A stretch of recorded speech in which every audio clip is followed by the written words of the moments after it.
പ്രതിയുടെ പേര് ഹസൻ കുട്ടി അലിയാസ് കബീർ. ഇയാൾ പല കേസസുള്ള ആളാണ്. 8ഓളം കേസസ് ഓൺ റെക്കോർഡുണ്ട്. ഇയാൾക്ക് പോക്സോ കേസ് കൂടെ ഉണ്ട്. കഴിഞ്ഞ ജനുവരി മാസം 12-ാം തീയതിയാണ് ഇയാൾ ജയിലിൽ നിന്ന് ഇറങ്ങിയത്, കൊല്ലം ജയിലിൽ നിന്ന്. ഇയാൾ 2022 തന്നെ ഇങ്ങനെ ഒരു പെൺകുട്ടിക്ക് മുട്ടായി കൊടുക്കാം എന്ന് പറഞ്ഞ് വിളിച്ച് ഉപദ്രവിച്ച ഒരു സംഭവം ഉണ്ടായിരുന്നു. ആ കേസിലെ ഇയാൾ ജയിലിലുണ്ടായിരുന്നു. അത് അയിരൂർ. ഇയാൾക്ക് ഇത് ഈ പോക്സോ കേസ് മോഡസ് ഓപ്പറാൻഡി മാത്രമല്ല, ഭവനഭേദനം, അതുപോലെ തന്നെ ടെമ്പിൾ വഞ്ചുവെട്ടി, അതുപോലെ തന്നെ ഓട്ടോറിക്ഷ തെഫ്റ്റ്, ഇങ്ങനെയുള്ള പല കേസസിൻ്റെ ഒരു മോഡസ് ഓപ്പറാൻഡി ഉള്ള ആളാണ്. അപ്പോൾ ഇയാൾ ഒരു വാണ്ടററാണ്. ഇയാൾക്കൊരു അഡ്രസ്സ് ഒരു കേസിൽ ഒരു അഡ്രസ്സ് കൊടുത്തിട്ടുണ്ടെങ്കിലും അവരായിട്ട് ഒരു ബന്ധമില്ലാത്ത ഒരാളായിട്ട് ഒരു ബന്ധമില്ലാത്ത ഒരു ടൈപ്പ് ആളാണ്. ഇയാൾ പിടിച്ചത് തന്നെ ഈ ഒരു അഡ്രസ്സ് ഇല്ലാത്തത് കൊണ്ട് നമ്മൾ ഒരുപാട് ബുദ്ധിമുട്ടേണ്ടി വന്നു. ഒരു അഡ്രസ്സ് ഇല്ല, ഒരു സ്റ്റെബിലിറ്റി ഇല്ലാത്തത് കൊണ്ട് ഇയാൾക്ക് വേണ്ടി നമ്മൾ നോക്കാത്ത സ്ഥലമില്ല. ഇന്നലെ പിടിച്ചത് തന്നെ കൊല്ലം ബീച്ചസും, കൊല്ലം മാത്രമല്ല പല സ്ഥലങ്ങളിലെ ഒരു വാണ്ടറർ എവിടേക്ക് പോവാം എന്നുള്ള ഒരു ഇമാജിനേഷൻ വെച്ചിട്ടാണ് നമ്മുടെ ടീം പല സ്ഥലങ്ങളിൽ പോയി. Thampanoor railway station, Thampanoor KSRTC bus stand തൊട്ട് കോലം, വിഴിഞ്ഞം തെക്കോട്ട് പോയി, കിഴക്കോട്ട് പോയി, വടക്കോട്ട് പോയി. So with our investigative techniques and also with the help of some jail authorities, we have also circulated ഈ CCTV വഴി നമുക്ക് ഒരുപാട് ഫോട്ടോഗ്രാഫ്സ് കിട്ടിയിട്ടുണ്ടായിരുന്നു. ഈ ഫോട്ടോഗ്രാഫ്സ് ഇയാളാണ് നമുക്ക് സസ്പീഷൻ ആയ ഉടനെ ഇയാളുടെ ഫോട്ടോഗ്രാഫ്സൊക്കെ നമ്മൾ ഐകോപ്സ് സിസ്റ്റത്തിൽ വെച്ചു. അത് കഴിഞ്ഞിട്ട് ജയിൽ ഗ്രൂപ്പ്സിലൊക്കെ നമ്മൾ സർക്കുലേറ്റ് ചെയ്തു. അവരുടെ ഒരു ഇൻപുട്സ് വെച്ചിട്ടും ഇങ്ങനെ ഒരാൾ, ഈ ഒരു ഫേസ് ഫീച്ചേഴ്സ് ഉള്ള ഒരാൾ ഇങ്ങനെ റിലീസായിട്ടുണ്ടെന്നും നമുക്ക് മനസ്സിലായി. ഇയാൾക്കൊരു കേസ് ബാക്ക്ഗ്രൗണ്ട് ഉണ്ടെന്നും പോക്സോ പോലത്തെ സംഭവം ഉണ്ടെന്നും നമുക്ക് മനസ്സിലായപ്പോൾ കുറച്ചുകൂടി നമ്മൾ സസ്പീഷൻ സ്ട്രെങ്തൻ ആയി. അത് കഴിഞ്ഞിട്ട് ഇയാൾ നമ്മൾ കുറച്ച് കൂടുതൽ ഫോളോ അപ്പ് ചെയ്യാൻ തുടങ്ങി. കാരണം പല തിയറീസ് ഉണ്ടായിരുന്നു. ആ മൊത്തം തിയറീസിൽ ഇയാളായിരിക്കാമെന്നുള്ള ഒരു നാരോ ഡൗൺ ചെയ്തിട്ട് ഇയാളെ നമ്മൾ ഫോളോ അപ്പ് ചെയ്യുമ്പോഴാണ് ഇയാൾ കിട്ടിയത്.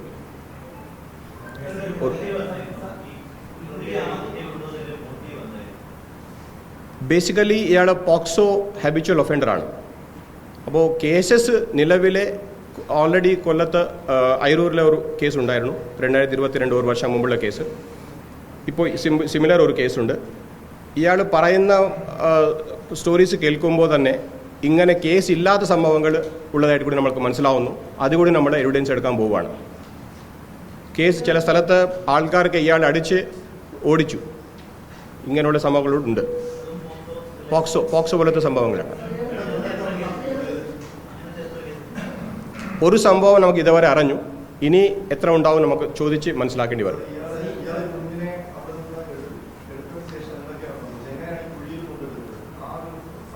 ആ ഒരു സംഭവം നമ്മൾ ഇയാളെ സ്ഥലത്തേക്ക് കൊണ്ടുപോയി ഒന്ന് ചെയ്യേണ്ടി വരും. We have to ask him how he did it. But ഇയാൾ പല സ്റ്റോറീസ് പറയാണ്.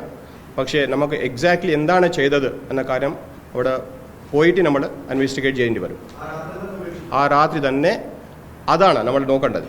ഇയാൾ അവിടെ നിന്ന് എത്ര മണിക്ക് എടുത്തു, കാരണം അവിടുത്തെ ട്രെയിൻ ഡീറ്റെയിൽസ് എല്ലാം നമുക്കുണ്ട്. ഇയാൾ റഫ്ലി ഒരു 2 ട്രെയിൻസിൻ്റെ മൂവ്മെൻറ്റിൻ്റെ ഇടയിലാണ് ഇയാളുടെ മൂവ്മെൻറ്റ് നമുക്ക് മനസ്സിലായി. അത് ഉറപ്പായി.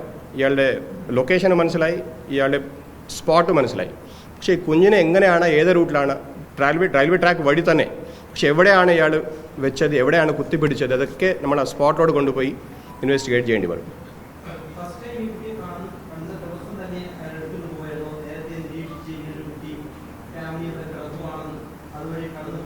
ഇതുവരെ പറയുന്ന കാര്യങ്ങളിൽ ഇയാൾ ഒരു വാണ്ടററാണ്. റെയിൽവേ സ്റ്റേഷനിൽ ഇറങ്ങിയിട്ട് നടന്ന് ആ ഭാഗത്ത് ചാക്ക എയർപോർട്ട് റൂട്ടിലോട്ട് ഇയാൾ നടന്നു പോവുകയാണ്. അവിടെ ഒരു സ്ഥലത്ത് വന്നിട്ട് കരിക്ക് വെള്ളം കുടിച്ചു. അവിടെ കുറച്ച് നേരം നിന്നു, ബസ് സ്റ്റോപ്പിൽ നിന്നിട്ടാണ് ഈ കുട്ടിയെ കണ്ടതെന്നും അത് കഴിഞ്ഞിട്ടാണ് ഈ സംഭവം നടന്നതെന്നാണ് അയാൾ പറയുന്നത്. ഇത് നമുക്കൊന്ന് രാത്രി ആഫ്റ്റർ, ഞാൻ പറയുന്നത് ആഫ്റ്റർ 10:30 ആണ്.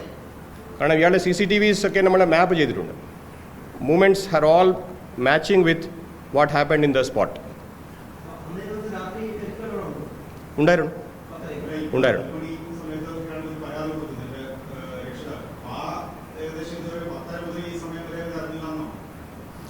ഇവർ ഇപ്പോൾ പേരൻസ് പറയുന്നത് കുട്ടികളൊക്കെ 10 മണിക്കൊക്കെ ഇറങ്ങിപ്പോയെന്ന് പറയുന്നു. അച്ഛൻ അമ്മ ഒക്കെ ഒരു 10:30, 11 എന്ന് ആദ്യം പറഞ്ഞു, ഉറങ്ങിപ്പോയതെന്ന് പറഞ്ഞു. ഇവർ നോട്ടീസ് ചെയ്യുമ്പോൾ ഒരു 1 o'clock എന്ന് പറഞ്ഞു. അപ്പോൾ ഇതിൻ്റെ ഇടയ്ക്കാണ് ഈ സംഭവം. ഏകദേശം ബിറ്റ്വീൻ 12 to 1 ആയിരിക്കണം ഈ കൊച്ചിയെ എടുത്തത്. ഈ പ്രതി നമുക്ക് ചാക്ക തൊട്ട് നമ്മൾ ട്രാക്ക് ചെയ്യുമ്പോൾ 10:30 ആണ് ചാക്ക. ഒരു 20 മിനിറ്റ്, ഏകദേശം 20 മിനിറ്റ് എടുത്ത് ഇയാൾ നടന്നു വന്ന് അവിടെ എത്താൻ വേണ്ടി. അവിടെ ഇയാൾ കുറച്ച് നേരം നിന്നു, കരിക്ക് വാങ്ങിച്ചു, നിന്നു, വെയിറ്റ് ചെയ്തു. ഏകദേശം ഒരു ഹാഫ് ആൻ അവർ അയാൾ വെയിറ്റിംഗിൽ തന്നെ ഉണ്ടാവുമെന്നാണ് നമ്മുടെ ഒരു ഗസ്സിങ്. പക്ഷേ we have to check it on the ground. We have to take him and check it.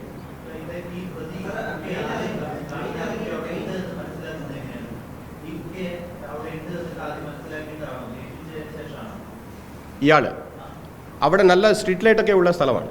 So ആ ഭാഗത്തോട്ട് പോയി കഴിഞ്ഞാൽ അവിടെ ഒരു ഫാമിലീസ് ഉള്ളതായിട്ടും കുട്ടികളുള്ളതായിട്ടും മനസ്സിലാവുന്ന ഒരു ഏരിയ ആണ് ശരിക്കും. അതുകൂടി നമ്മൾ റിയൽ ടൈമിൽ അല്ലെങ്കിൽ 4 അയാൾ റിമാൻഡിൽ എടുത്തിട്ട് നമ്മൾ ചെയ്യേണ്ടി വരും. സോ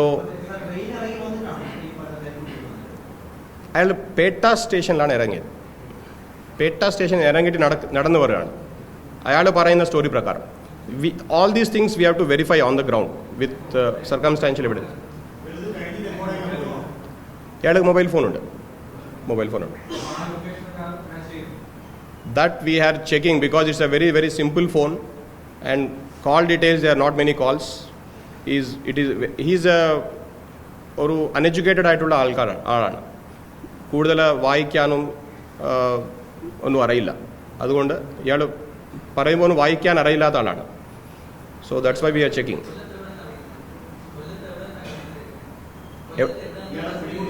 പിടികൂടിയത് കൊല്ലത്ത് ചിന്നക്കട. അത് ഇയാൾ കാണുമ്പോൾ ലോക്കൽ പോലെ തോന്നുന്നുണ്ട്. പക്ഷേ ഇയാൾ പറയുന്നത് ഗുജറാത്തിനെ ഞാൻ ചെറുപ്പത്തിലെ ഉണ്ടായിരുന്നെന്നും അവിടെ നിന്ന് എൻ്റെ ഇപ്പോഴത്തെ അച്ഛനമ്മ കൊണ്ടുവന്നു എന്നും ഇയാൾ പറയാണ്. അത് നമുക്ക് എത്രത്തോളം ശരിയാണ് നമ്മൾ വെരിഫൈ ചെയ്യേണ്ടി വരും. ഇയാൾ ഓൺ റെക്കോർഡ് നോക്കുമ്പോൾ അയിരൂരിലെ ഒരു അഡ്രസ്സാണ്, എടവ അകത്ത്. അച്ഛനിപ്പോൾ ഇല്ല, പേരൻസ് ഉള്ളതായിട്ട് റെക്കോർഡിലാണ്. പക്ഷേ അവരായിട്ട് കൂടുതൽ ബന്ധമില്ലാന്ന് നമുക്ക് മനസ്സിലായി. ഒരു അഡോപ്റ്റഡ് ഫാമിലി ആണെന്നും ബന്ധമില്ലാത്തതാണെന്നും മനസ്സിലായി. Pure Malayalam, pure. കാരണം വളരെ ചെറുപ്പത്തിൽ വന്നു എന്നാണ് പറയുക. ഒരു CCTV അല്ല നമുക്ക്. ഫോർ എക്സാമ്പിൾ ബ്രഹ്മോസ്, പിന്നെ ഓൾ സെയിൻസ്, നമ്മുടെ എല്ലാ ഡയറക്ഷൻസും നോക്കുന്നുണ്ടായിരുന്നു.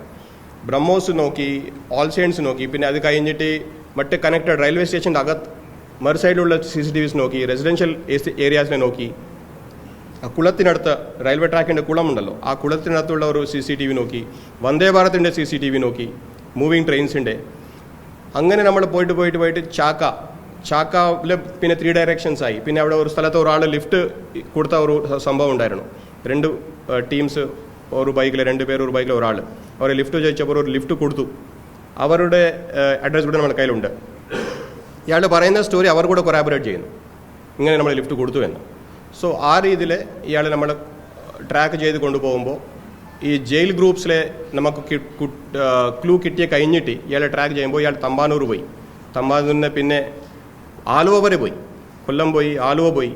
അവിടെ ഒരു സ്ഥലത്ത് ജോലി ചെയ്യാൻ പോയി എന്ന് പറയുന്നത്. ഇയാൾ നൈറ്റ് മുഴുവൻ കടങ്ങി നടക്കുന്ന ആളാണ്. എവിടെ വേണമെങ്കിലും എന്തെങ്കിലും ജോലി കിട്ടിയാൽ തട്ടുകടയിലെ പൊറോട്ട ഒക്കെ ഉണ്ടാക്കിയിട്ട് അവിടെ പെട്ടെന്ന് ചെറിയ പൈസകൾ കിട്ടിയാൽ അത് വെച്ചിട്ട് കറങ്ങുന്ന ആളാണ്. പിന്നെ ജയിലിൽ നിൽക്കുന്ന സമയത്ത് ജയിലിലെ കൂലി പൈസ കിട്ടുമ്പോൾ അതൊക്കെ വന്ന് പുറത്ത് ചിലവാക്കുന്ന ആളാണ്.